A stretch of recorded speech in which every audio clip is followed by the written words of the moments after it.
ஹல்லேலூயா, ஹல்லேலூயா, ஹல்லேலூயா. இயேசு நாமத்திலே உங்களுக்கு நன்றி வாழ்த்துக்களை நான் நன்றியை தெரிவிக்கிறேன்.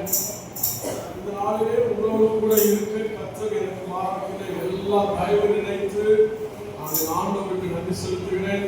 இரண்டாவது சொல்வேனால், என்னை இந்த வேளையிலே அழைத்த அருமையான சபை போதகர், வயதிலே அதிகமுள்ள முதிர்ந்த ஊழியர் அவர்களையும் ஆண்டவராகிய இயேசு நாமத்திலே அன்பின் வாழ்த்துக்களை நன்றியை நான் தெரிவிக்கிறேன். சபையை நடத்தி கொண்டிருக்கிற நம்முடைய பிள்ளைக்கும் நான் இந்த காலை வேளையிலே கிறிஸ்துமஸ் நியூ இயர் புத்தாண்டுகளுக்கு சேர்த்து அவர்களுக்கு நான் நன்றி வாழ்த்துக்களை தெரிவிக்கிறேன். ஹல்லேலூயா, ஹல்லேலூயா. எல்லாரும் அப்படி எழும்பும்.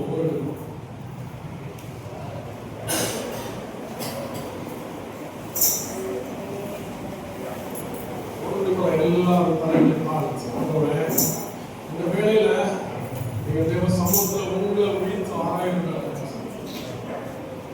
சோர்வுகள் இருக்கலாம். ஆனால் ஆண்டவர் இந்த கால வேளையிலே ஒவ்வொருவரையும் பலப்படுத்த அவர் போதுமானவராய் அப்படி காயமாகும். இந்த கால வேளையில கேட்ட வார்த்தைகளுடைய அருமையான போது முதலாவது சொன்ன வார்த்தைகளுடைய மிகுந்த சந்தோஷத்தை உண்டாக்கும் நற்செய்தி என்று சொன்னார். இரண்டாவது, பெரிய கேரல் சர்வீஸ் ஆகி பரம சேனைகளுடைய கூட்டத்தார் சொன்னார்கள், பூமியிலே சமாதானம் என்று சொன்னார்கள். இந்த கால வேளையில கர்த்தருடைய வார்த்தை சொல்கிறது, ஒருவேளை நீ சமாதானம் இழந்து போனவனாய் வந்திருந்தால் கர்த்தருடைய வாக்கு சொல்கிறது, இந்த கால வேளையில மறுபடியும் சமாதானத்தை இந்த இடத்துல நல்க என் கரம் கூட உண்டு என்று சொல்கிறார். முந்தின ஆலயத்தின் மகிமையை பார்க்கிறோம், பிந்தின ஆலயத்தின் மகிமை அவ் பெரிதாக இருக்கும். இவ்விடத்திலே நான் சமாதானத்தை கட்டளையிட வேண்டும் என்று சொல்லி ஆகாய் தீர்க்கதரிசி கொண்டு சொன்ன வாக்கை இந்த இடத்திலே கர்த்தர் திருவுளம் பற்றுகிறார்.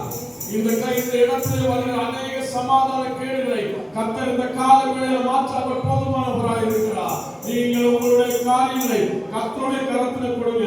அவர் சமாதான கேடுகளை மாற்றி அநேக சமாதான கேடாய் இருக்கிற மனிதர்களை இந்த ஸ்தலத்திலே கொண்டு வந்து அநேக சமாதானத்தோடு மறுபடியும் திருப்பி இந்த ஆலயத்துக்குள்ளே கொண்டு வந்து அவர் நிறுத்த போதுமானவர் என்று சொல்லி வாக்கு பண்ணுகிறார். எல்லாரும் வாயிலிருக்கிற ஆண்டவரே, ஓ என்னிடத்தில் இருக்கிற சமாதான கேடுகளை மாற்றும் ஆண்டவரே. ஓ ஒருவேளை இந்த கால வேளையிலே நான் சமாதான அற்றவனாய் மிகுந்த வாரத்தோடு மிகுந்த புரட்சத்தோடு தான் இந்த சபை கூடுகைக்கு வந்திருக்கிறேன், எனக்கு இறங்குவீராக, எனக்கு இறங்கும் ஆண்டவரே என்று சொல்லி நீங்கள் கேட்கும் பொழுது கர்த்தருடைய வாக்கு சொல்கிறது, உனக்கு நான் சமாதானத்தை, நித்திய சமாதானத்தை, நித்திய உடன்படிக்கையினுடைய சமாதானத்தை நல்க நான் போதனை வாக்குப்படுகிறார். ஹல்லேலூயா. உறுதியாய் பற்றி கொண்டு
13ஆம் அதிகாரத்துடைய 20வது வசனத்தை வாசிங்க.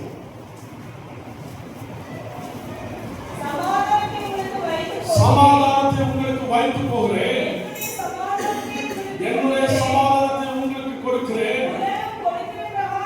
உலகம் கொடுக்கிற பிரகாரமாக நான் உங்களுக்கு கொடுக்கிறதில்லை.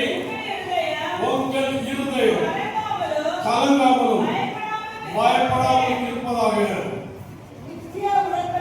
நித்திய உடன்படிக்கையின் இரத்தத்தினாலே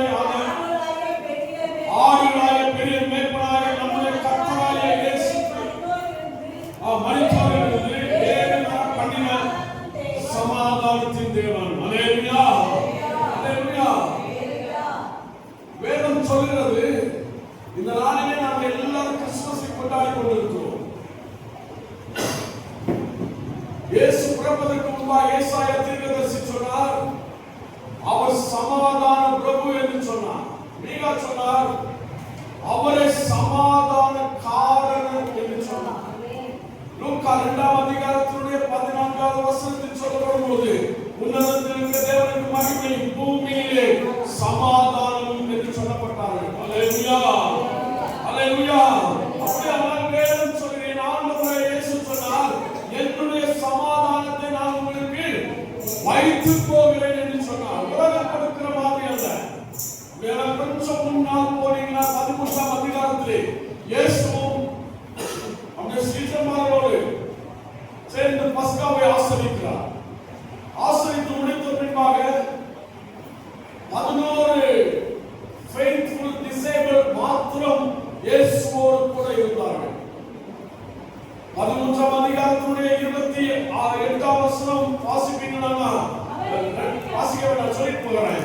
13:2 26 27 நீங்க வாசிப்பீர்களானால் அங்கே அந்த பஸ்காவை குறித்து சொல்லப்பட்டிருக்கும். அதற்கு பின்பாக 13ஆம் அதிகாரத்தினுடைய 14ஆம் அதிகாரத்தினுடைய 22ஆம் வசனம் இவ்விதமாய் சொல்கிறது, யூதாஸ் காரியத்து அல்லாத ஒரு யூதா இயேசுவை பார்த்து கேட்டால், நீர் ஏன் எங்களுக்கு வெளிப்படுத்த வேண்டும், உலகத்துடைய காரியங்களை எங்களுக்கு ஏன் சொல்ல வேண்டும் என்று கேட்டார். அப்படியானால் யூதாஸ் 13ஆம் அதிகாரத்திலே இயேசுவை விட்டு பிரிந்து அவரை கொலை செய்ய வேண்டிய கூட்டத்தாரோடு இணைந்ததை இங்கே வேதத்தில் சொல்லும் பொழுதுதான் இயேசு சொல்கிறார் 14ஆம் அதிகாரத்தில், உங்கள் இருதயம் கலங்காமல் இருக்கணும், என்னுடைய சமாதானத்தை நான் உங்களுக்கு வைத்து போகிறேன் என்று சொல்லி அந்த வசனத்தை அவர் சொல்லிக் கொண்டிருக்கிறார்.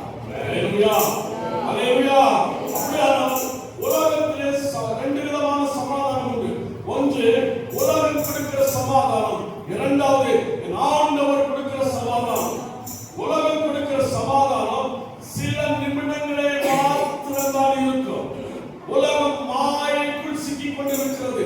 மாயோடு நாம் உடன்படிக்கை பண்ணி இருக்கோமானால், ஒரு சிற்றின்பங்களிலே உடன்படிக்கை பண்ணி கொண்டிருக்கோமானால், இது ஒரு நிரந்தர சமாதானத்தை கொடுப்பதில்லை.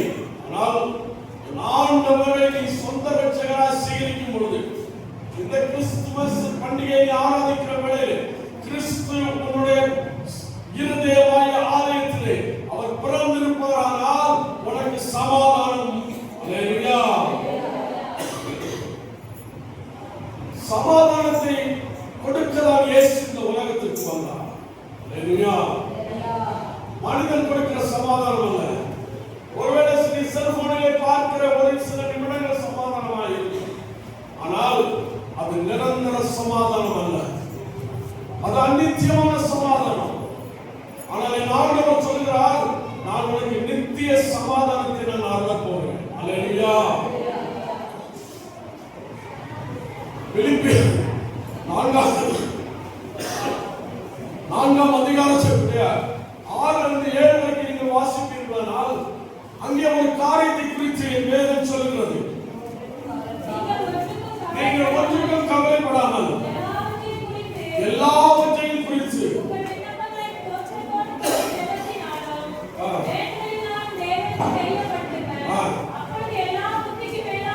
அப்பொழுது எல்லா புத்திக்கு மேலான தேவ சமாதானம் உங்கள் இருதயங்களையும் உங்கள் சிந்தையையும் கிறிஸ்து இயேசுவுக்குள் காத்துக் கொள்ளும். அல்லேலூயா. கொலோசியர் 3ஆம் அதிகாரத்திலே 15ஆம் வசனம் இவ்விதமாய் சொல்கிறது, தேவ சமாதானம் உங்கள் இருதயங்களை ஆள கடவது என்று சொல்லி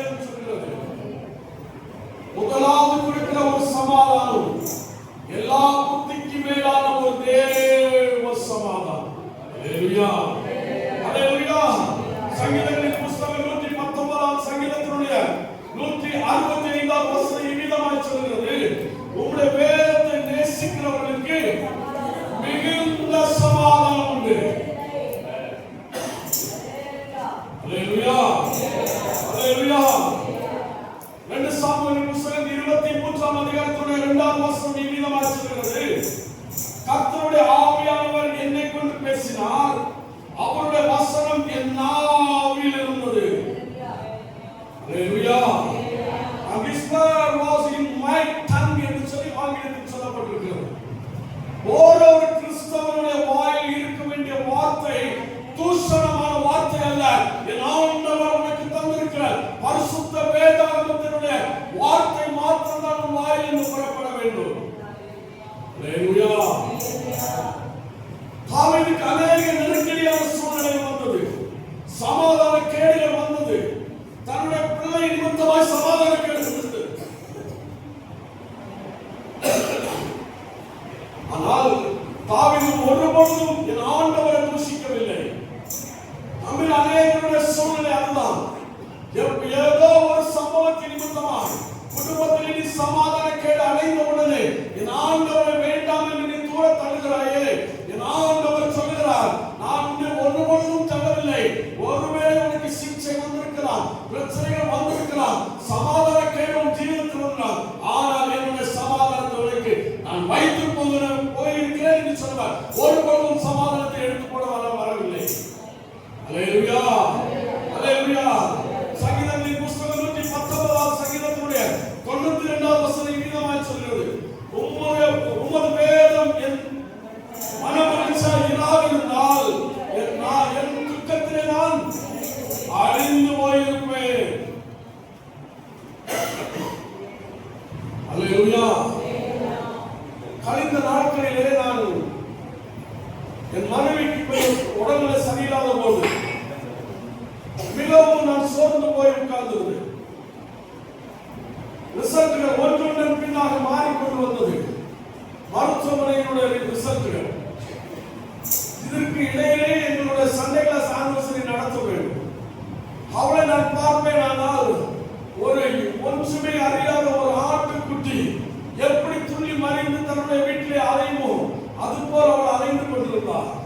எல்லா காரியங்களையும் நேர்த்தியாக செய்தார். யாருமே எல்லாருக்கும் கொடுக்க வேண்டியது, சண்டே கிளாஸ் டீச்சர்ஸ்க்கு செய்ய வேண்டியது, பிரைஸ் எடுக்க வேண்டியது எல்லாவற்றையும் நேரமா எடுத்து கொடுத்து விட்டார். நான் இவள் செய்கிற ஒவ்வொரு காரியத்தை பார்த்து கொண்டு சோர்ந்து போய் உட்கார்ந்திருந்தேன். கர்த்தருடைய தாசன் அந்த செய்தியை நான் கேட்டபோது கர்த்தருடைய தாசன் சொல்கிறார், நீ உன் இருதயம் கலங்காமல் பயப்படாமல் இரு என்று சொல்லி அவர் அந்த வார்த்தையை பேசின பொழுது என்னுடைய இருதயத்தில் இருந்த ஆதரவுகள் கொஞ்சம் கொஞ்சமாய் மாற ஆரம்பித்தது. என்ன கேட்கிற தேவ ஜனமே, கர்த்தருடைய வசனம் தான் எனக்கு மனமகிழ்ச்சியை தவிர நான் ஒருவேளை அந்த மனமகிழ்ச்சியான வேதத்தை விட்டு தூரமாய் போயிருப்பேன், நான் துக்கத்திலே அழிந்து போயிருப்பேன். அல்லேலூயா, அல்லேலூயா. தாவீது ஒரு சூழ்நிலையில் கேட்கிறான், நான் இந்த ஆண்டவரை பார்த்து கேட்டான், யோபத்தை தரித்தவனாய் கேட்கிறான், நான் இந்த தண்டை தொடர வேண்டுமா இல்லை நான் பிடிக்க முடியுமா முடியாதா என்று சொல்லி எனக்கு நீர் வசனம் தர வேண்டும் என்று சொன்னார். வார்த்தை என்னோடு பேச வேண்டும் என்று சொன்னார். ஆவியானவர் என்னோடு பேச வேண்டும் என்று சொல்ல ஆரம்பித்தார். அப்பொழுது கர்த்தருடைய வார்த்தை பிரத்யட்சமாய் இருந்தது. நீ போ, தொடர்ந்து போ, அதை நீ பிடிப்பாய், இழந்ததை நீ மீட்டுக் கொள்வாய் என்று சொன்னார். அன்னை கேட்கிற தேவ ஜனமே, ஒருவேளை நீ கர்த்தருடைய வார்த்தையை விட்டு தூரமாய் இருக்கிறாயோ, இந்த வார்த்தையை விட்டு நீ தூரமாய் போயிருந்தது நிமித்தமாய் ஒரு சமாதான கேடு உன்னுடைய ஜீவிதத்தில் வந்திருக்கிறார். ஆனால் ஆண்டவர் சொல்கிறார், இந்த கால வேளையிலே நான் இந்த சமாதான பிரபுவாய் இந்த இடத்திலே இந்த உலகத்திலே நான் அவதரித்திருப்பேன். ஆனால் பிறந்தது உண்மை, வளர்ந்தது உண்மை, சிலுவையில் அடிக்கப்பட்டது உண்மை, 3ஆம் நாள் உயிரோடு எழுந்தது உண்மை. அப்படியானால் இந்த வார்த்தைகள் உண்மையானவை. அல்லேலூயா, அல்லேலூயா. நான் என்னுடைய பைபிள் காலேஜில் படிக்கும் பொழுது மிஷனரி பயோகிராபி ஒரு சப்ஜெக்ட் உண்டு. நான் படித்த கல்லூரியில் இருந்து அதில் ஏற்றமும் ஒரு பெஸ்டான ஒரு மனிதர். அவர் பேர் டேவிட் லிவிங்ஸ்டன் என்று சொல்கிறார், ஒரு தேவ மனுஷன். அவர் மூலம் தான் ஆப்பிரிக்கா கண்டத்திலே பெரிய ஒரு ரிவைவல் ஸ்டார்ட் ஆனது. இந்த மனிதனை குறித்து நான் கடந்த நாட்களிலே தியானித்த பொழுது 31 முறை விஷ காய்ச்சலினாலே மரணத்தினுடைய தாழ்வரையில் போனவர். அவருக்கு ஞாபக சக்தி போய்விட்டது, கிழமைகள் மறந்து போனார். ஆனால் சரீர பலவீனமான பொழுதும் ஞாபக சக்தி அவரை விட்டு போன பின்பாகவும் அவர் ஒன்றை மாத்திரம் மறந்து போகவில்லை, கர்த்தருடைய வசனம். அவர் அந்த 31 தடவை பலவீனப்பட்ட பொழுது மறுபடியும் உயிரோடு கொண்டு வந்தது கர்த்தருடைய வசனமே. அல்லேலூயா, அல்லேலூயா. சங்கீதங்களின் புத்தகம் 119:97 சொல்கிறது, உமது வேதத்தில் நான் எவ்வளவு பிரியமாய் இருக்கிறேன், நாள் முழுவதும் அது என் தியானம். அல்லேலூயா, அல்லேலூயா. சமாதானம் கொடுக்கிற ஒரு முதல் காரியம், எல்லா புத்திக்கு மேலான தேவ சமாதானம். கர்த்தருடைய வார்த்தையில் ஒன்று மறந்து போய்விடாது. அல்லேலூயா, அல்லேலூயா. ஏசாயா 48:18 சொல்கிறது, அதனுடைய பின்பகுதியில் சொல்வது, உன் சமாதானத்தின் நதியை போலவும். அல்லேலூயா, உன் சமாதானத்தின் நதியை போலவும். தேவனுடைய ஆலய பிரகாரத்தில் இருந்து அநேக சமாதானத்தினுடைய சமாதானம் இழந்து போனவர்களுக்கு இந்த இடத்திலே சமாதானத்தை நதியை போல வரும் நாட்களிலே கர்த்தர் நிலைபெறச் செய்வார். அல்லேலூயா. வேதம் சொல்கிறது போல, பிலிப்பியர் எழுதுவது போல, எல்லா புத்திக்கு மேலான தேவ சமாதானம். அல்லேலூயா, அல்லேலூயா. இரண்டாவது ஒரு காரியத்தை நான் உங்களுக்கு முன்பாய் வைக்கிறேன். சங்கீதங்களின் புத்தகம் 29ஆம் அதிகாரத்துடைய 10-11 வாசிக்கிறோம்.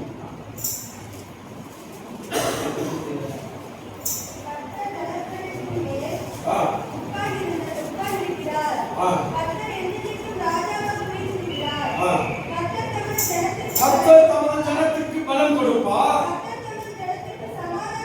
கர்த்தர் தமது ஜனத்துக்கு சமாதானம் அருளி அவர்களை ஆசீர்வதிப்பார்கள். அல்லேலூயா, அல்லேலூயா. முதலாவது சொன்னேன், எல்லா புத்திக்கு மேலான தேவ சமாதானம். இரண்டாவது நான் உங்களுக்கு சொல்கிற, தமது ஜனத்துக்கு அவர் என்ன செய்வார்? சமாதானம் அருளி அவரை ஆசீர்வதிப்பார். அல்லேலூயா. The Lord will bless his people with peace. ஆண்டவர் உனக்கு சமாதானத்தை இந்த கால வேளையில் கட்டளையிடுவாராக. யோபு 5:24 சொல்கிறது, உம்முடைய கூடார சமாதானத்தோடு இருக்க காண்பி, உம்முடைய வாசஸ்தலங்களை விசாரிக்கும் போது குறைவை காண மாட்டீர். அல்லேலூயா, அல்லேலூயா. முதலாவது ஒரு மனிதனை நான் இன்னொரு மனிதனை உங்களுக்கு காண்பிக்கிறேன். சமாதான கேடாய் இருந்த மனிதனுக்கு சமாதானத்தை அருளுகிற தேவனாய். இஸ்ரவேல் ஜனங்கள் எகிப்தில் அடிமைத்தனத்தில் இருக்கிறார்கள். 430 வருஷம் அடிமைத்தனத்தில் இருக்கிறார்கள். யாத்ராகமம் 3ஆம் அதிகாரத்துடைய 7ஆம் வசனம் விதமாய் சொல்கிறது, அவர்கள் இடுகிற கூக்குரலை கேட்டு அவர்கள் படுகிற வேதனையை அறிந்திருக்கிறேன்.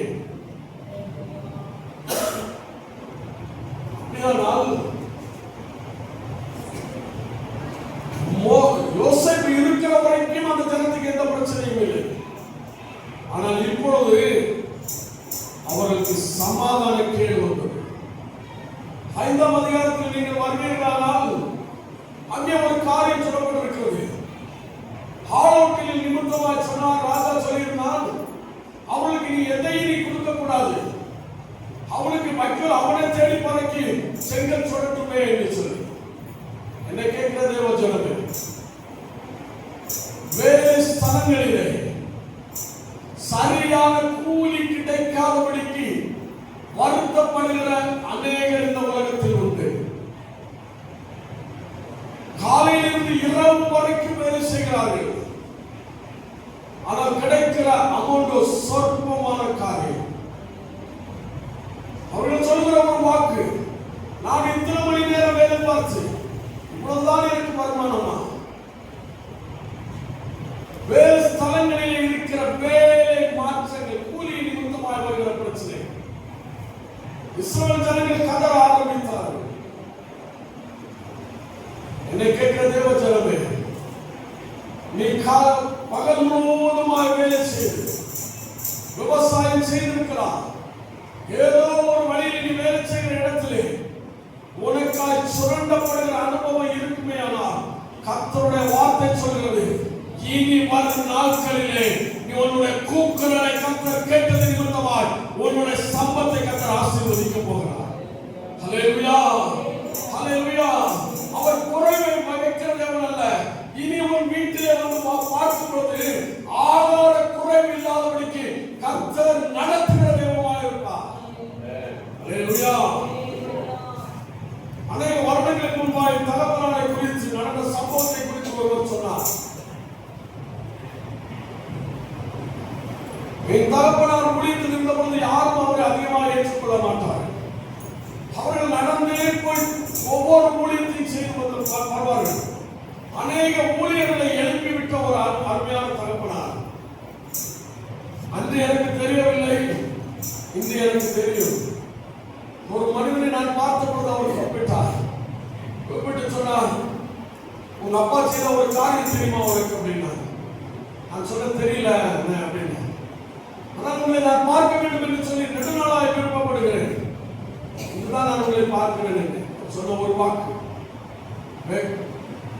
முடித்து முடித்து மிகவும் பசியான சூழ்நிலையில் தகப்பன் தாய்க்கு போயிருக்கிறார். அந்த வீட்டில் அவருக்கு பேர சொல்லி கூப்பிட்டு எனக்கு ஆகாரம் கொடுப்பா அப்படின்னா சொன்னாரா, பாஸ்டர்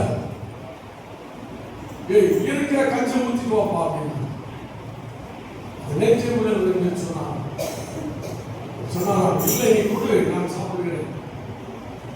பசியில் இருக்கிற ஒரு மனிதனுக்கு எந்த ஆகாரம் கொடுத்தாலும் அது அவருக்கு சுவையதாக இருக்கும். சொல்லிவிட்டு அவங்க இவ்விதமாய் சொன்னார்களா, கூட்டுக்கு ஒன்றும் இல்லை, ஊரே கூட இல்லை பாஸ்டர், நாங்க ஏதோ ஒரு தடவை வாங்கி வச்சு சாப்பிட்டுட்டோம், ஆனா ஒன்றும் இல்லையே பாஸ்டர், எங்க உள்ளே எடுத்துக்கோ பார்க்க சொல்லிவிட்டு இந்த ஆகாரத்துக்குள் வாய் அவங்க படித்த ஒவ்வொரு கண்ணீரும் இந்த வாகனத்திலிருந்து ஆரம்பித்தது.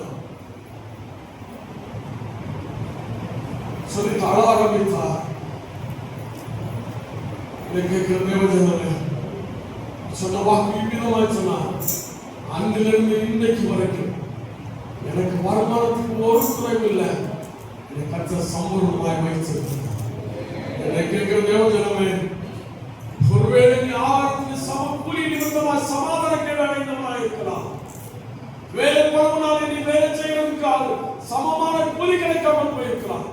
ஆனால் என் ஆண்டவர் சொல்கிறார், உன்னுடைய வாரத்தை மாற்ற, உன் கவலையை மாற்ற, நீ கவலைப்படுகிறதான சரீரத்தில் ஒரு அளவு கூட கூட்ட முடியாது. என் ஆண்டவர் உன்னை ஆசீர்வதிக்க அவர் போதுமானவராக இருக்கிறார். அல்லேலூயா, அல்லேலூயா.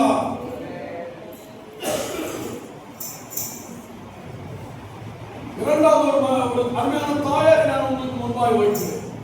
இயேசு அந்த தாயாரை பார்த்து சொன்னார், நீ சமாதானத்தோடு போ என்று சொன்னார். அவர் 12 வருடமாய் வியாதியிலே சிக்குண்டவளாய் இருந்தார். அந்த தாயாரை பார்த்து எல்லாம் நஷ்டமடைந்து போனது. இனி எல்லாம் செலவழிந்து போன பின்பாய் இயேசுவை தேடி வந்தார். நம்மளுடைய ஜீவனத்தில் அதுதான் நடந்து கொண்டிருக்கிறது. வியாதி என்கிற தாக்கம், பலவீனம் என்கிற தாக்கம். ஒருவேளை பலவீனத்தில் தாக்கப்பட்டவர்களாக இருக்கிறீர்களா? கழிந்த நாட்களிலே மனைவியுடைய வியாதிக்கு ஒவ்வொரு நிமிடம் வருகிற ரிப்போர்ட்டுகள் வித்தியாசமாக இருந்தது. ஒரு ரிப்போர்ட்டுக்காக நான் போகும்பொழுது மனைவி சொன்னாங்க, கொஞ்சம் பணத்தை எடுத்து தந்துட்டு சொன்னாங்க, இந்த பணத்தை கொண்டு போய் யாருக்கும் கடமாகாரர்கள் என்னுடைய மருத்துவ செலவுக்கு, இதை நீங்கள் கொண்டு போய் மருத்துவத்தை பாருங்கள் என்று சொன்னார். நான் என் வீட்டில் அருகாமையில் வெளியே கொண்டு வருகிற இடத்துல ஒரு பைப் உண்டு. அதே இடத்துல வைத்து சொன்னேன், ஆண்டவரே நாங்க எங்களுக்கு நீர் கொடுக்கிற எல்லாவற்றிலும் ஊழியத்தினுடைய பெருமதி அவர் செலவழிக்கிறார். இந்த பணமும் உங்களுடைய ஊழியத்துக்கு இருக்கிற பணம் தான். ஆனால் இந்த பணமை இப்பொழுது நான் இதை கொண்டு போய் மருத்துவமனையில் கொடுப்பேன், நீர் பார்த்துக் கொள்ளும் என்று சொல்லிக்கொள்வேன்.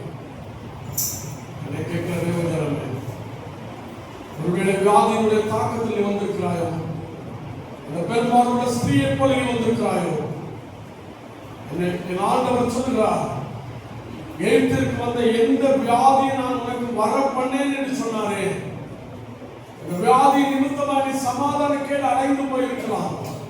இந்த வியாதியுடைய ரிப்போர்ட்டை நீ எப்படி வரும் என்று சொல்லி கூட ஒருவேளை நீ நினைத்துக் கொண்டிருக்கலாம். ஆண்டவர் சொல்கிறார், சகலவற்றை நன்மையாய் மாற்றுவேன். ஹல்லேலூயா, ஹல்லேலூயா.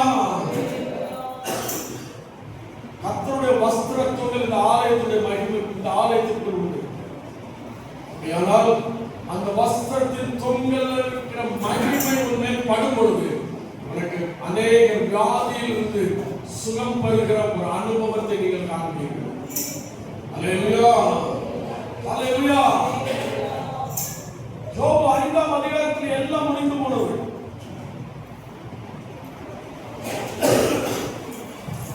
5ஆம் அதிகாரத்தில் எல்லாம் முடிந்து போன நேரத்தில் அவர் பேசுகிறார் இந்த வார்த்தையை. ஆனால் 42ஆம் அதிகாரத்துக்கு நீங்கள் வருவீர்களானால் அதனுடைய 11வது வசனம் சொல்கிறது, 41 வரைக்கும் அவருடைய ஜீவனத்தில் சமாதானம் கேட்டு புயல் அடிக்க ஆரம்பித்தது. பிள்ளைகளுடைய சூழ்நிலை மாறினது, வியாதிங்கிற தாக்கம் இருந்தது. ஆனால் 42:11 சொல்லும் பொழுது அவன் எதெல்லாம் இழந்தானோ அது எல்லாரும் கூட உட்கார்ந்து சகோதரர்களோடு பிள்ளைகளோடு இருந்தார்கள். அப்படிதான் வேதத்தில் இருக்குது. எடுத்தவர்கள் அந்த வாசத்தை வாசி.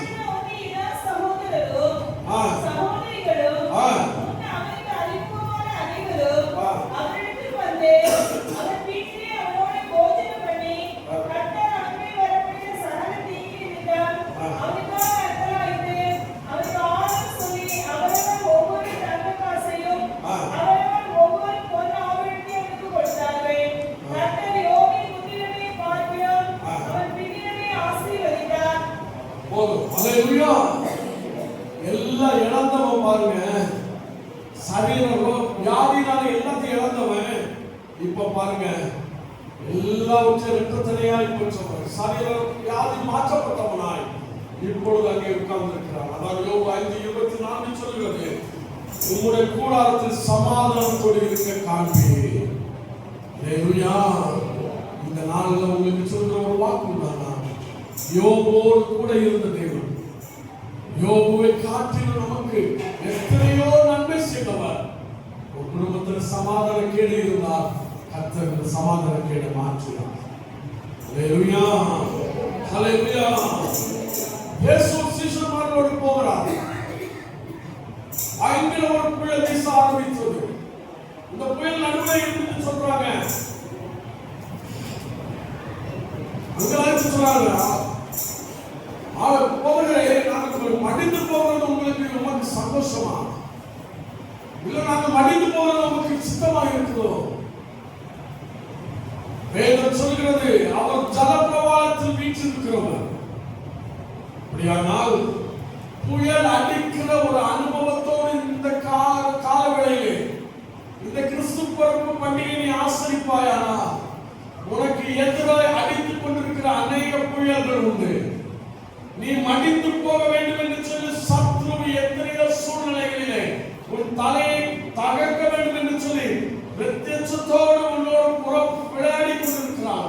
ஆனால் என் ஆண்டவர் சொல்கிறார், இந்த கால வேளையிலே புயல் போன்ற அலைகள் உன்னுடைய ஜீவனத்தில் எழுப்பி இருக்குமே. ஆனால் என் ஆண்டவருடைய வார்த்தைகளை இறையாக அமைந்ததாகிறே, ஓ காற்றை கடலை அமர்த்த, ஓ நிறுத்த ஒரு தேவன் உண்டானால் நான் பிரசங்கிக்கிற இயேசு மாத்திரமே. ஹல்லேலூயா, ஹல்லேலூயா. சங்கீதங்களின் புத்தகம் 4:8 சொல்கிறது, சமாதானத்தோடு படுத்துக் கொண்டு நித்திரை செய்வேன். கர்த்தர்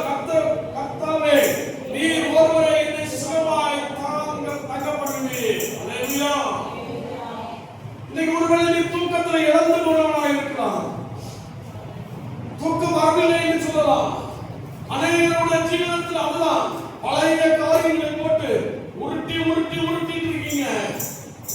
முந்தி நான் எப்படி இருந்தேன், என் பிள்ளை எப்படி இருந்தான், இப்ப என் பிள்ளையோட ஜீவனம் எப்படி இருக்குது, என் பிள்ளை என்னோட எதிர்காலம் எப்படி இருக்குமோ. அங்கலாய்க்கிற தாயே, உன் பிள்ளையோட எதிர்காலத்தை குறித்து அவரை கண்ணீர் வடித்துக் கொண்டிருக்கிறார். ஒரு சொல்வழி அவன் கேட்கலன்றது உன்னுடைய பாதம். ஆனால் நீ ஆண்டவருடைய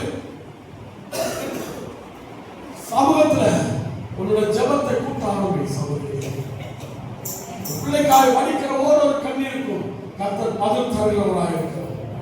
அல்லேலூயா. எருசலேம் குமாரத்தை நீ எனக்கு ஒன்று நீ அழ வேண்டிய அவசியமே இல்லை. உனக்காகவும் உன் பிள்ளைக்காக நீ அழுது ஜெபி என்று சொல்கிறார். உன் தூக்கம் போய்விட்டது. எத்தனை மாத்திரை போட்டாலும் சரி உனக்கு தூக்கம் வரல. ஆனால் இந்த கால வேளையில கர்த்தருடைய வார்த்தை சொல்கிறது, உனக்கு சுகமான நித்திரையை தர இந்த ஆண்டவருடைய கரம் பிரத்யட்சமாக வரும். அல்லேலூயா. சங்கீதங்களின் புத்தகம் 128:6 சொல்கிறது, நீ உன் பிள்ளைகள் இஸ்ரவேலுக்கு உண்டான சமாதானத்தையும் காண்பாய். அல்லேலூயா.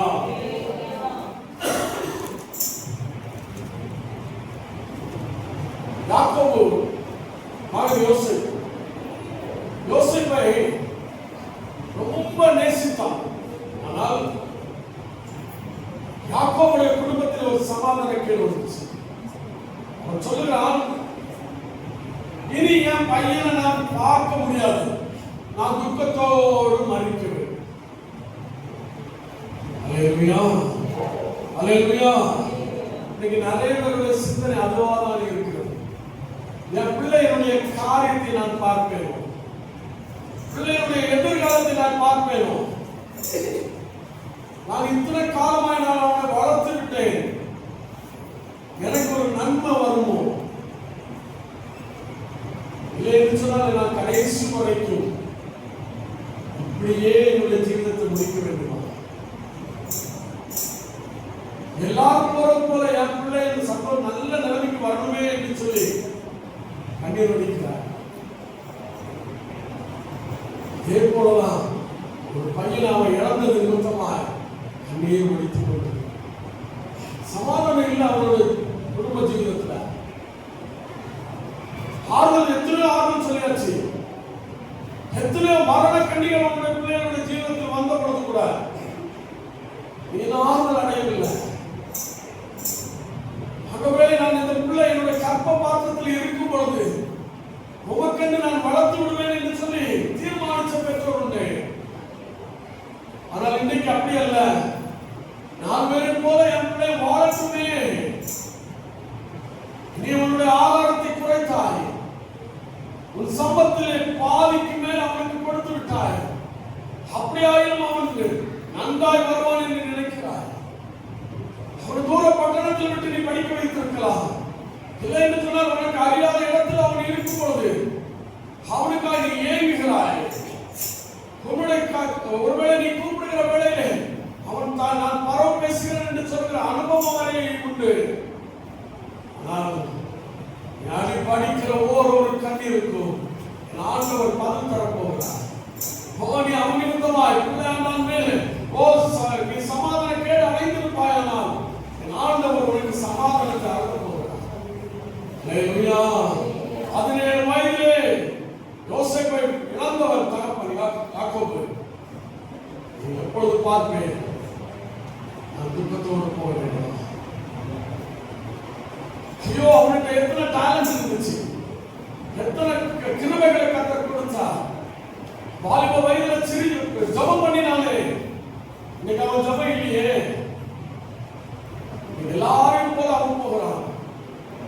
ஆண்டவர் சொல்றாரு, பிள்ளை நிமித்தமாக சமாதான கேடு அடைந்திருப்பாயானால் கர்த்தர் ஏற்ற வேளையிலே அவனை கர்த்தர் வேறு பிரித்து எந்த இடத்தில் இருந்தாலும் சரி அவனை மறுபடியும் கொண்டு வர வேண்டிய ஸ்தானத்திலே அவனை கொண்டு வந்து உன் கண்ணினுடைய கண்களில் நடிகிற கண்ணீரை கர்த்தர் துடைக்க போகிறார். அல்லேலூயா. அல்லேலூயா. இப்பொழுது 48ஆம் அதிகாரத்தில் 12ஆம் வசனத்தில் நீங்கள் வருவீர்களானால் அங்கே யோசேப்பை பார்த்தபோது யாக்கோபு சொன்னான், உன்னை நான் பார்ப்பேனா, பார்க்கிறதுக்கு ஒரு டைம் கிடைக்குமோ என்று நினைத்தேன். கர்த்தர் எனக்கு தரிசனமானவர், என்னோடு லூஸ்திர பட்டணத்தில் வச்சு பெத்தேலில் வைத்து என்னோட உடன்படிக்கை பண்ணினவர். இப்பொழுது உன் பிள்ளைகளை நான் பார்க்க கர்த்தர் எனக்கு கிருபை பாராட்டினாரே என்று சொல்லி அவன் ஆண்டவருக்கு நன்றி செலுத்துகிறவனாயிருந்தான். அல்லேலூயா, அல்லேலூயா. நீ துக்கத்தோடு இருக்கிறாயா? இல்லை. ரெண்டு பிள்ளைகளையும் யாக்கோபு தனக்கு கையில் எடுத்தான். எடுத்துட்டு சொன்னார், ரூபன், எனக்கு ரெண்டு பிள்ளைகள் ஏசுல வச்சு பிறந்தாங்க. அந்த பிள்ளைகளை போல இந்த பிள்ளையும் என் பிள்ளைகள் மனாசையும் எப்ராயிமும் ஆசீர்வதிக்கிறத பார்க்கலாம். பிள்ளைகளுடைய சந்ததியை காணும் வரைக்கும் கர்த்தருடைய ஒரு வரத்தை வைத்திருப்பார். நீ போய்விடனே என்று நினைக்கிறாய். இல்லை, போகல. யாக்கோபுடைய தெய்வம் நம்முடைய அவர் ஆசீர்வதிப்பாரானால் எனக்கு சமாதானம் தரமாட்டாரோ? கண்டிப்பா. அல்லேலூயா. லூக்கா 14, யோவான் 16ஆம் அதிகாரத்தில் 33ஆம் வசனம் எடுத்தவர் வாசிங்க.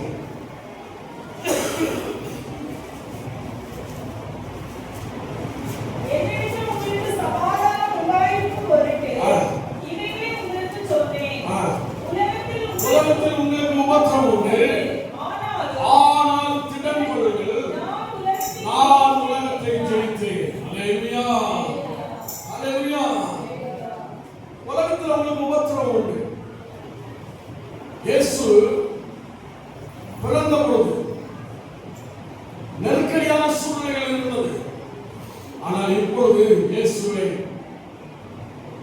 ஆலயத்துக்கு கொண்டு வந்த பொழுது சிமியோன் அவரை பார்த்து ஒரு வாக்கு சொன்னார், ஒரு பட்டயம் உன் இருதயத்தை உருவி பாயும் என்று சொன்னார்.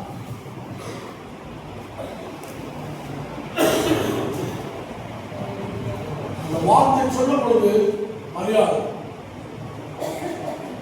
எல்லாவற்றையும் தன்னுடைய இருதயத்தில் வைத்துக் கொண்டு வைத்து சிந்தித்துக் கொண்டு சிந்தனை செய்தால் என்று சொல்லி வேதம் சொல்லுது. ஒரு பட்டயம் உருவுள்ளது. அதே இயேசுவை 12 வயதுல ஆலய பிரகாரத்தில் பார்க்கிறார். பார்த்தபோது அவருடைய சந்தோஷத்தை பார்த்து அவர் ஆச்சரியப்பட்டார் என்று சொல்லி வேதம் சொல்லுகிறார். அப்படியானால் அவர் எப்படி ரசித்திருப்பார் தன்னுடைய மகனை இயேசு? ஒரு பட்டயம் உருவி போகும் என்று சொல்கிறார் சிமியோன். அதையும் சிந்தித்துக் கொண்டிருக்கிறார். இந்த நாட்களிலே என்னுடைய குடும்பத்திலே ஒரு பையன் மறித்து போனார். அந்த பையனை குறித்து நான் சொல்லினால் தரப்படவில்லை. சிறு வயதிலேயே அவன் கஷ்டப்பட்ட ஒரு மனிதன். அவனை குறித்து அவன் மறிப்பதற்கு ஒரு நாளுக்கு முன்பாக நான் அவனோடு பேசினேன். ஒரு வார்த்தை சொன்னால், சித்தப்பா எப்படி இருக்கிறீர்கள் சொல்லிட்டு சொன்னால், நான் நல்லா இருக்கிறேன் சித்தப்பா அப்படின்னு சொல்லிட்டு அம்மா கையில போன கொடுத்தாரு. அடுத்த நாள் காலையிலே அந்த காரியத்தை பார்த்த பொழுது என் இருதயம் உடைக்க ஆரம்பித்தது. 29 வயது வரைக்கும் ஒரு வளர்த்த ஒரு தாய் தன் மகனை பார்க்கிறார். மறித்து போனார். இருதயம் எப்படி வியாதியில் இருக்கும் என்று சொல்லி நான் சிந்திக்க ஆரம்பித்தேன். அதையும் இயேசுவை கம்பேர் பண்ண ஆரம்பித்தேன். இயேசு 30 வயது வரைக்கும் தன் தகப்பனுக்கும் தாய்க்கும் கீழ்ப்படிந்து அவர்களுக்கு செய்ய வேண்டிய எல்லா பணிகளையும் செய்த இயேசு இப்பொழுது இயேசு சிலுவையில் தொங்கிக் ஐயோ, ஒரு சமாதானம் இல்லாத ஒரு சூழ்நிலை தாய்க்கு. சிலுவையில் நான் மரத்தின் அடியிலிருந்து பார்க்கிறார் இயேசுவை. ஐயோ, என் மகனை நான் எப்படி வளர்த்தேன், எப்படி அவனை நான் பார்த்தேன், என்னோடு இருந்து எனக்கு செய்ய வேண்டிய எல்லா காரியங்களையும் பிள்ளை போல ஒரு கடமை தவறாத ஒரு பையனை போல எனக்கு எல்லாம் செய்தானே, இப்பொழுது சிலுவை தொங்கிக் கொண்டது. ஆரம்பித்தார் இயேசுவை அவர் தாய். இயேசு நினைத்தார், என் தாய் சமாதானம் இல்லாதவளாக இருக்கிறார், அவளுக்கு நான் இப்பொழுது சமாதானம் கொடுக்கிறேன். இயேசு சொன்னார், ஸ்திரீயே, ஓ என்னை கேட்கிற தேவ ஜனமே, ஓ உன்னுடைய பிள்ளைக்காக, ஓ எப்படி வளர்த்த பிள்ளை சிந்தித்து பார்த்தார். பிள்ளையை வைத்து சிலுவை நன்மையில் வருவாயா? சிலுவை நன்மையில் வரும்போது ஒரு சமாதானத்தை நாங்கள் இயேசு ஒருபோதும் கைவிட்டு போகிறவர் அல்ல. ஒரு திக்கற்றவராய் நான் விட்டேன் என்று சொல்லி தம்மை சீசனானோடு பேசுவார். இந்த காலங்களில் உன்னோடு சொல்கிறார், உன் குடும்பத்தை நான் திக்கற்றவனாக இருக்கிறவன் அல்ல. சிலுவை நன்மையில் வருவாய். சேர்ந்து பாடுவோமா? சிலுவாயின் நிழலில்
லூக்கா 7ஆம் அதிகாரத்துடைய 50ஆம் வசனத்தில் இவ்விதமாய் சொல்லப்பட்டிருக்கிறது.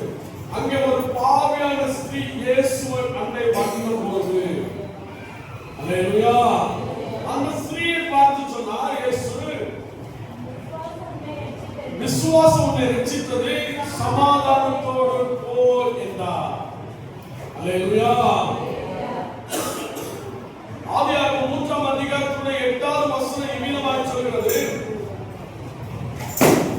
ஆதாமும் ஏவாளும் கர்த்தரோடு சமாதானமாய் இருந்த பொழுது அவர்களோடு உறவாடி கொண்டிருந்தார்கள். இயேசு கர்த்தருடைய சத்தம் கேட்டபொழுது அவர்கள் கர்த்தரோடு உறவாடினார்கள் என்று சொல்லி வேதம் சொல்லுகிறது. ஆனால் சத்துரு எப்பொழுது வந்தாரோ அப்பொழுது இயேசு கர்த்தரோடு இருந்த உறவை ஒடித்துக் கொண்டு போய்விட்டார்கள். அவர்கள் தேவதூதத்தை விட்டு விலகி போனார்கள். சமாதான கேடு அடைந்தது நிமித்தமாய் அவர்கள் ஒழித்துக் கொண்டிருக்கிறார்கள். வேதம் சொல்லுகிறது, ஏசாயா 48:22 சொல்லுகிறது, துன்மார்க்கருக்கு சமாதானம் இல்லை என்று கர்த்தர் சொல்கிறார். சங்கீதங்களின் புத்தகம் 10:3 சொல்கிறது, துன்மார்க்கன் தன் உள்ளத்தில் இச்சையின் பெருமை பாராட்டுகிறான், பொருளை அபகரிக்கிறான், கர்த்தர் சபித்து அசட்டை பண்ணுகிறான். அல்லேலூயா. பாவியான ஸ்திரீ அந்த இயேசுவை வந்தபோது அந்த பரிசேயன் இயேசுவை அசட்டை பண்ண ஆரம்பித்தான். எப்படி அசட்டை பண்ணினான்? இவன் ஒரு பாவி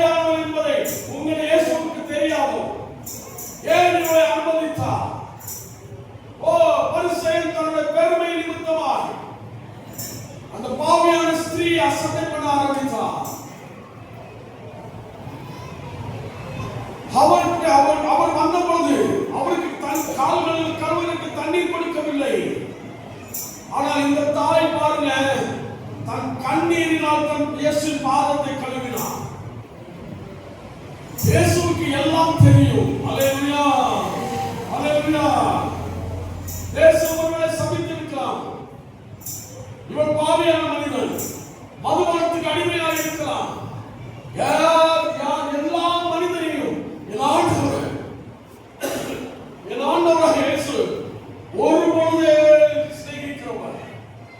அவர் யாரையும் கைவிட்டவர். நீ கெட்டவன் என்று சொல்லி புறம்பை தள்ளுகிறவன் அல்ல. அல்லேலூயா. ரோமர் 8ஆம் அதிகாரத்தில் 32ஆம் வசனம் இவ்விதமாய் சொல்கிறது, தம்முடைய சொந்த குமாரனை பாராமல் நாம் எல்லாருக்காக அவரை ஒப்புக் கொடுத்தார். அல்லேலூயா. இயேசு இந்த உலகத்தில் பிறந்ததற்கு காரணம் என்ன? பாவியாய் இருக்கும்போது பாவியை மீட்பதற்காக இயேசுவை தன் பிதா தன்னுடைய சொந்த குமாரனை இந்த உலகத்திலே கொடுத்து அன்பு கூர்ந்தார் என்று சொல்லி வேதம் சொல்கிறது. அல்லேலூயா, அல்லேலூயா. ஆனால் இப்பொழுது அந்த செல்ல குமாரன் எங்கே உட்கார்ந்திருக்கிறான் என்று சொன்னார்? தொழுவத்திலே உட்கார்ந்திருக்கிறார், படுத்திருக்கிறார். அல்லேலூயா, அல்லேலூயா. லூக்கா 2ஆம் அதிகாரத்திலே 12ஆம் வசனம் இவ்விதமாய் சொல்கிறது. 12:14 நீங்க வாசிப்பீங்களா? இயேசுவை துணிகளில் சுற்றி துணியில் சுற்றி முன்னணியில் கிடத்திருக்க காண்பீர்கள். அல்லேலூயா. ஆனா ஆங்கில மொழிபெயர்ப்பில் இவ்விதமாய் சொல்லப்பட்டிருக்கு, லைன் மேஞ்சர் அப்படிங்கிற ஒரு பதம் கொடுக்கப்பட்டிருக்கிறது. மேஞ்சர் என்பதனுடைய அர்த்தம் என்ன? அது அந்த ஆட்டு தொழுவத்திலேயோ மாட்டு தொழுவத்திலேயோ அந்த மிருகங்களுக்கு அந்த ஆட்டுக்கு தீனி கொடுக்கிற ஒரு கல்லிலான தொட்டி ஒன்று இருக்கும், இல்லை என்று சொன்னால் மரத்திலான ஒரு தொட்டி இருக்கும். இந்த ரெண்டும் தான் அதுக்கு அர்த்தம். இயேசுவை அந்த தொட்டியின் மேல் தான் அவரை கிடத்தி வைத்திருந்தார். ஏன் தொட்டியில் வைக்க வேண்டும்? அவருக்கு அது தங்க இடம் இல்லை. நரிகளுக்கு குழி உண்டு, ஆகாயத்து பறவைக்கு கூட உண்டு, மனுஷகுமாரனுக்கோ தலை சாய்க்க இடம் இல்லை. அல்லேலூயா. ஒரு காரியம் அதை நான் உங்களுக்கு சொல்கிறேன். ஏன் இயேசுவை அந்த தொட்டியின் மேல் வைத்திருந்தார்கள்? அது மிருகங்கள் ஆகாரம் சாப்பிடுகிறது. வேதத்தில் நீங்கள் பார்த்தீர்களானால் யோவான் 6ஆம் அதிகாரத்தில் 35ஆம் வசனத்தில் இவ்விதமாய் சொல்லப்பட்டிருக்கும், ஜீவ அப்பம் என்று சொல்லப்பட்டிருக்கும். அப்படிதானே? எடுத்த ஒரு வாசி.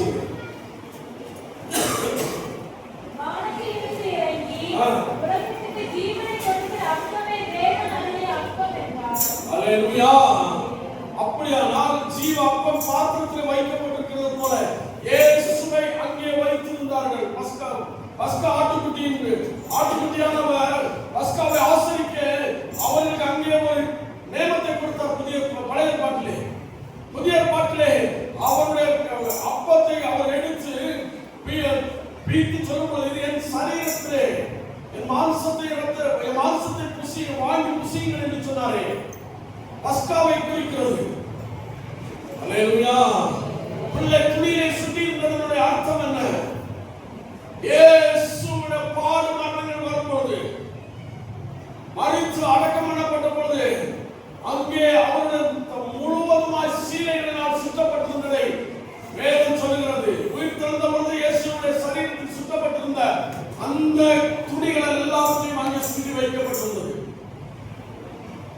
தூதர்மார்கள் பரம சேனைகள் சொன்னார்களே, பூமியில் சமாதானம் உண்டாகும் என்று சொன்னார்கள். ஆனால் இயேசுவுடைய கல்லறையில் இருந்த பொழுது அங்கே தூதர்மார்கள் சொன்னார்கள், இயேசு இங்கே இல்லை, அவர் உயிரோடு எழுப்பினார் என்று. அல்லேலூயா.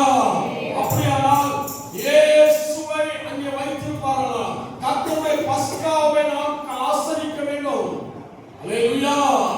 கர்த்தருடைய பஸ்காவை அங்கே ஆசரிக்கும் பொழுது உனக்கு நித்திய ஜீவனை நல்குவேன் என்று வேதம் சொல்கிறது. அல்லேலூயா. ஒருவேளை நீ இந்த பஸ்காவை ஆசரிக்கிறவன், ஒருவேளை மரித்தால் கர்த்தருடைய சத்தம் கேட்கும் பொழுது உயிரோடு எழுப்புவாய்.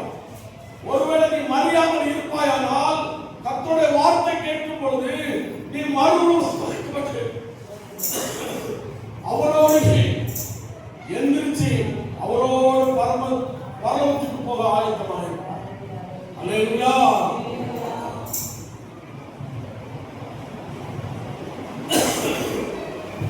அல்லேலூயா.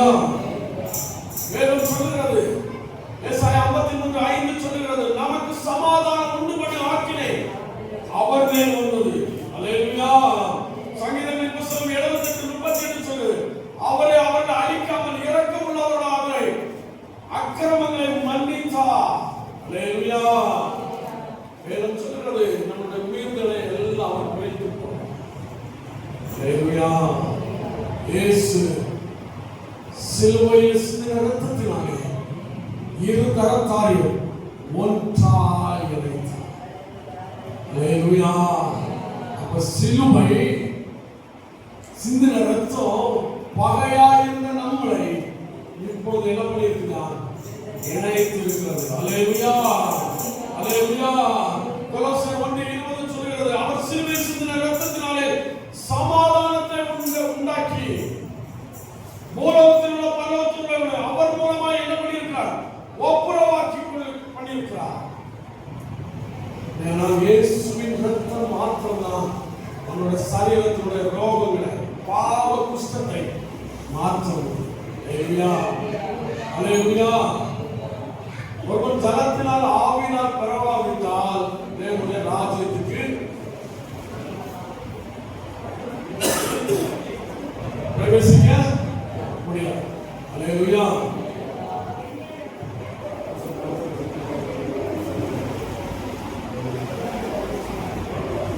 இன்னும் இந்த கூடிகையில ஞானஸ்தானம் எடுக்காத யார் இருந்தாலும்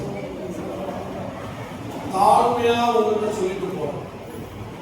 உன் பேர் ஜீவ புஸ்தகத்துல இல்லைன்னா ரேஷன் கடையில இருக்கலாம், ஆதார் கடையில இருக்கலாம், வாட்டர் கார்டுல இருக்கலாம், ஸ்கூல் சர்டிபிகேட்ல கரெக்டா பேர்ல போட்டு இன்ஷியல் பண்ணலாம் இருக்கலாம்.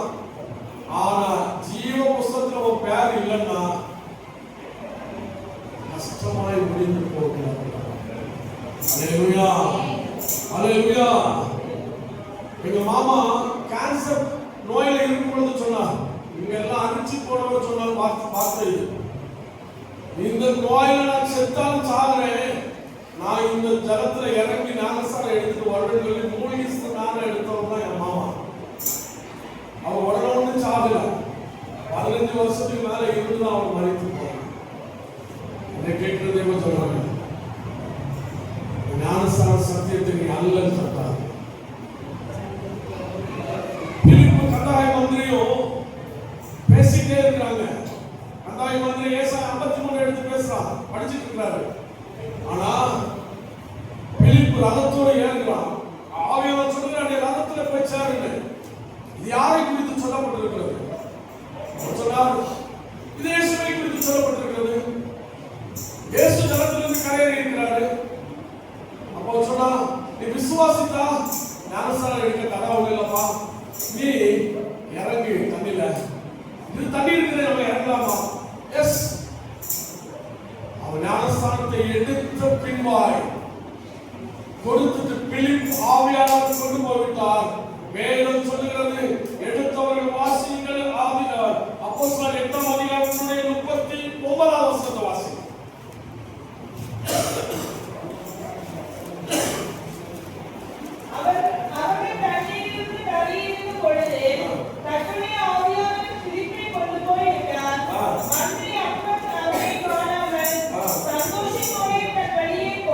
சந்தோஷத்தோடு தன் வழியில் போனார்.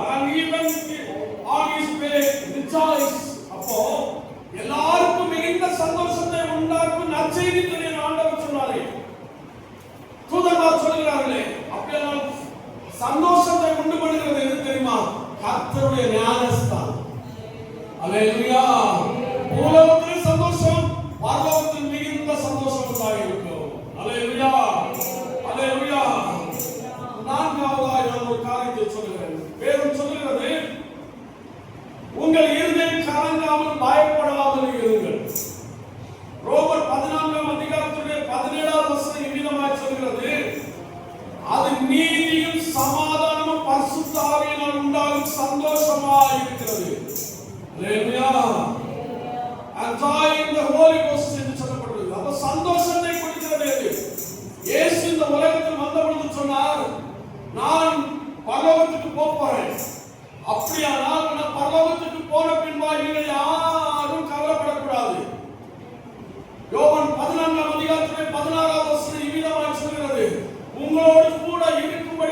சத்திய ஆவியாகிய தேற்றவாளன், வேறொரு தேற்றவாளன் என்று சொல்லப்பட்டிருக்கு. இந்த பரிசுத்த ஆவியானவர் உன்னில் இருக்கும் பொழுது உனக்கு துக்கம் அல்ல, சந்தோஷத்தோடு நடத்துகிறவராய் இருப்பார். அல்லேலூயா, அல்லேலூயா. அப்போஸ்தலர் 1ஆம் அதிகாரத்தில் வரும்போது இயேசு மறுமைக்கு போகிறார். போயிட்டு சொன்னார், உன்னதத்தின் மரம் தரிப்பிக்க வரை நீங்கள் எருசலேமில் காத்திருங்கள் என்று சொன்னார்.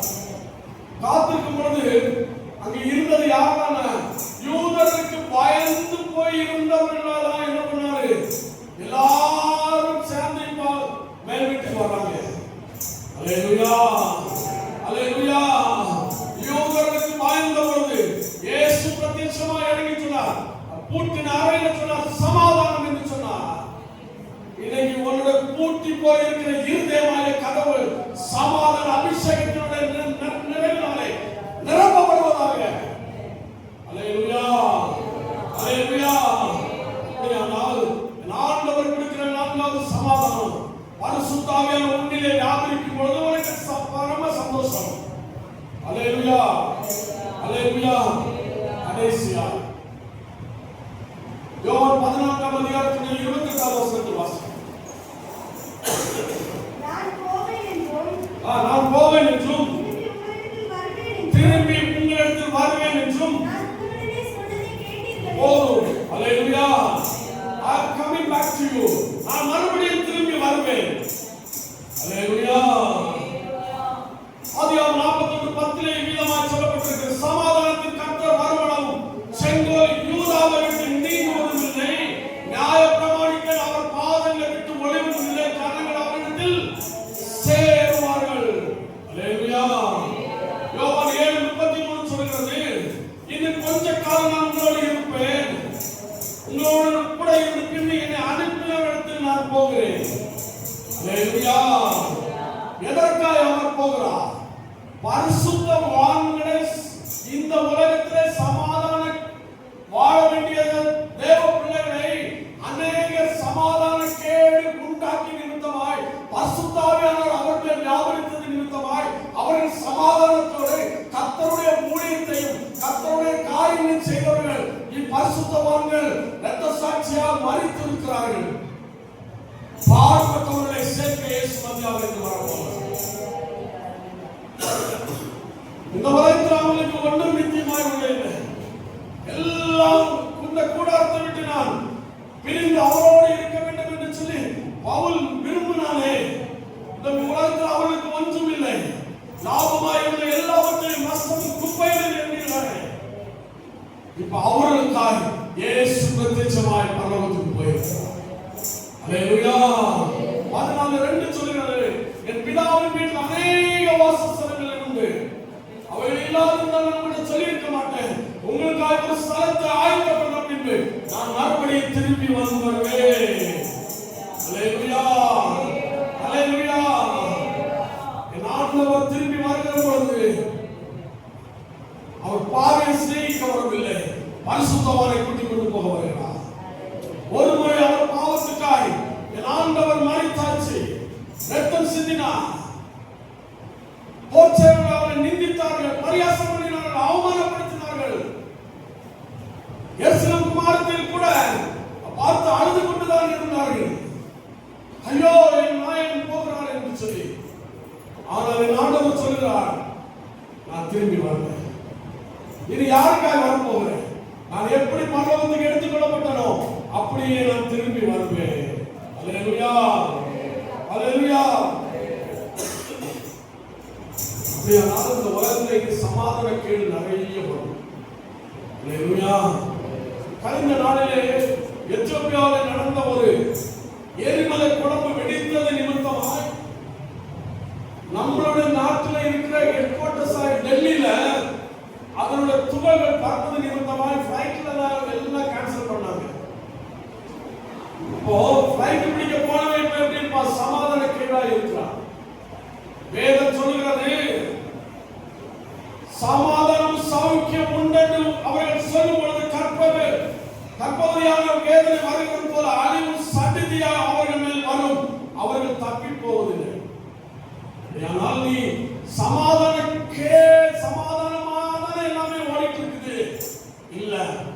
சடிதியால் சமாதான கேள்வி வரும்.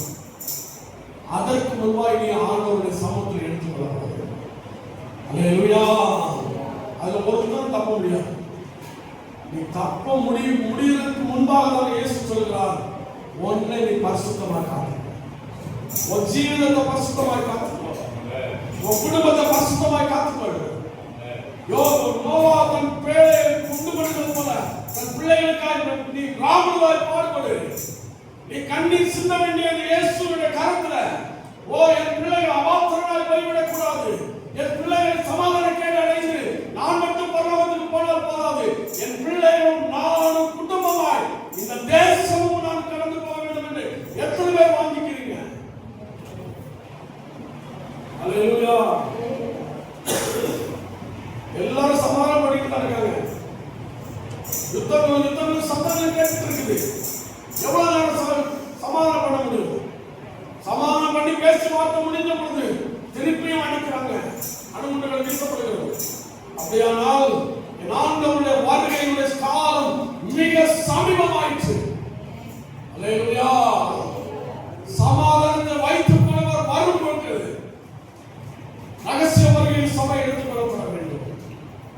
அல்லேலூயா. அல்லேலூயா. எபிரேயர் 13ஆம் அதிகாரத்திலே 20ஆம் வசனம் சொல்கிறது, அவர் எங்கே இயேசு மரித்தோரை ஏறி வர பண்ணின சமாதானத்தின் தேவன்.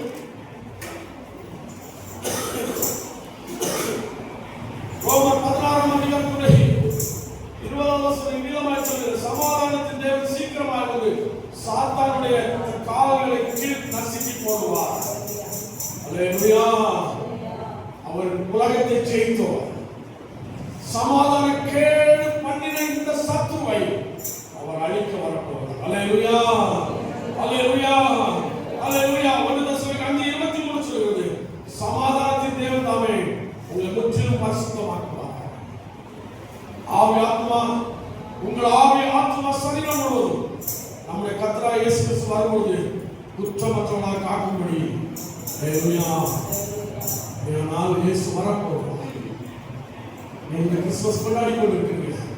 ஒருவேளை கர்த்தர் வார்த்தைப்படி திருடர் வருவது போல ராவிலே வந்தால் உங்களை சந்திக்க ஆயத்தமா?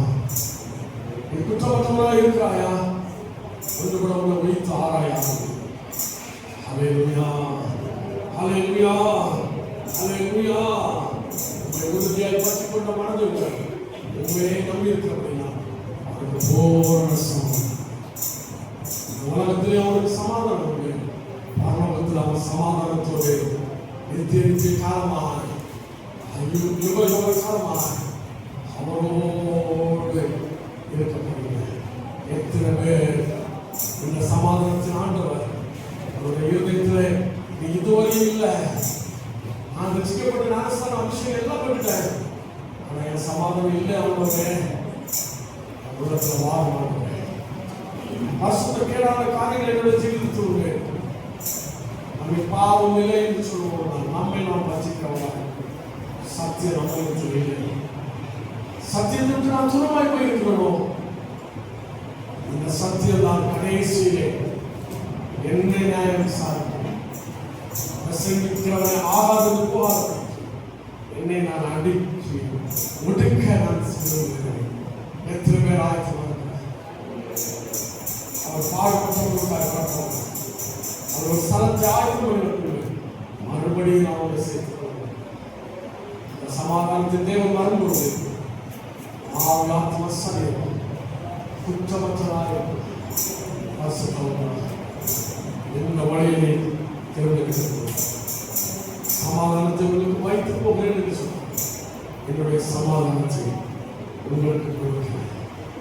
இயேசு கொடுக்கிற சமாதானத்தை ஒரு மனிதன் யாரும் எடுக்க முடியாது. இயேசு சமாதானம் கொடுவார். அவருடைய இந்த நாளிலே உன்னை சமர்ப்பிக்க ஆயத்தம். அப்படியே எல்லா தேவசமும்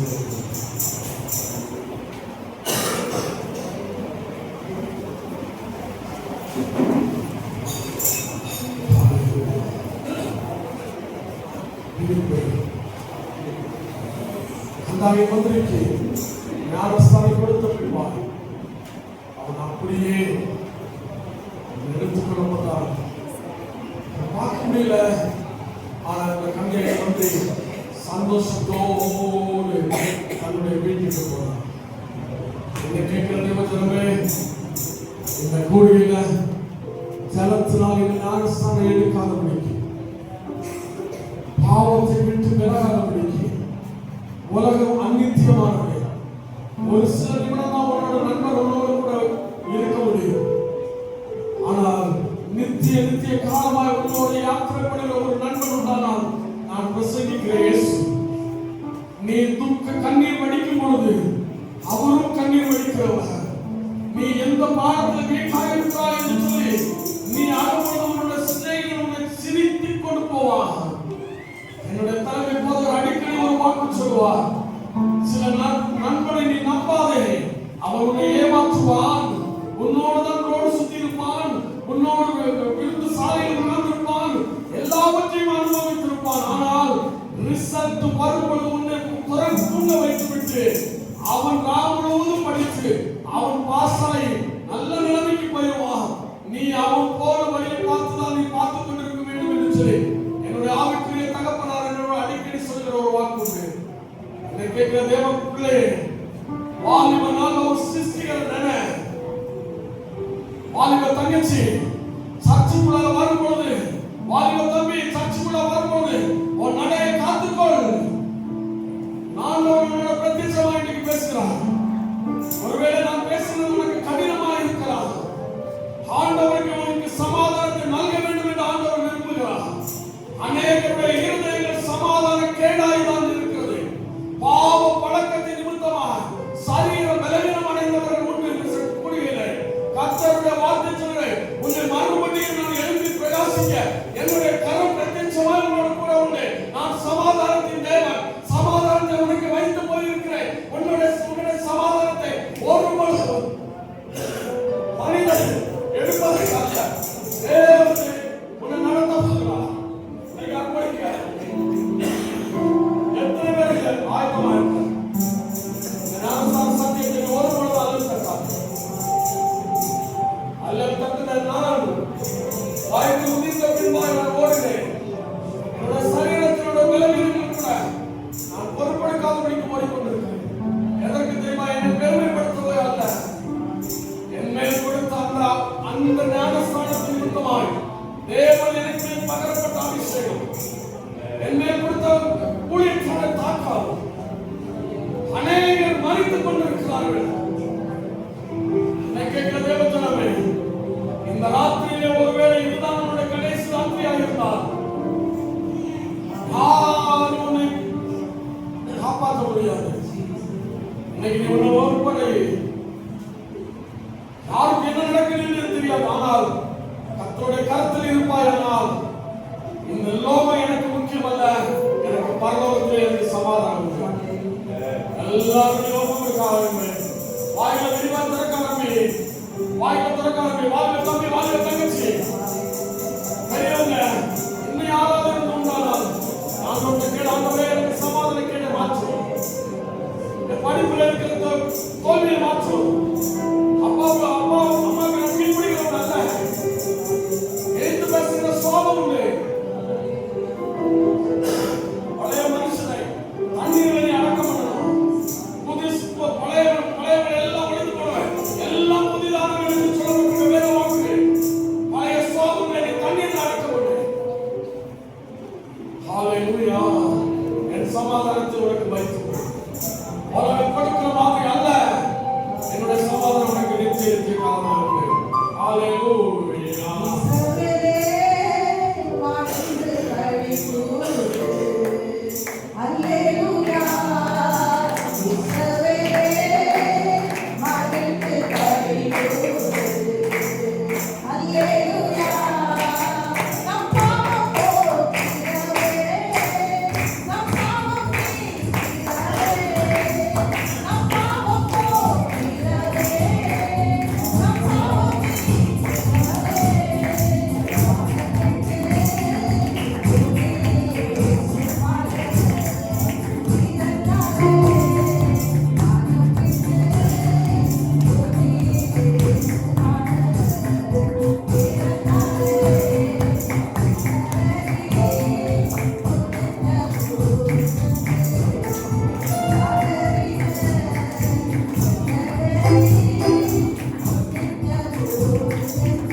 ராஜாவை மேம்படுத்துவோம். எல்லாரும் ஆண்டை மேம்படுத்துவோம். பரிசுத்தாவியானவரே உமக்கு ஸ்தோத்திரம். அந்த ஜனங்களை ஆசீர்வதியும். இது மகிழ்ச்சி நாள், பண்டிகை நாள். ஆண்டவரே வருஷம் முழுவதும் நம்மை பார்த்து அந்த பண்டிகை நாள் நண்பர்கள் ஆசீர்வதியும். ஒவ்வொரு கோத்திரத்தையும் ஆசீர்வதியும். சிறியோரிலிருந்து பெரியோர் வரை ஊழியக்காரர்கள், பரிசுத்தவான்கள் யாவரையும் ஆசீர்வதியும். இயேசு நாமத்தில் தாழ்மையோடு கொள்வார்கள். ஆமென். Hallelujah.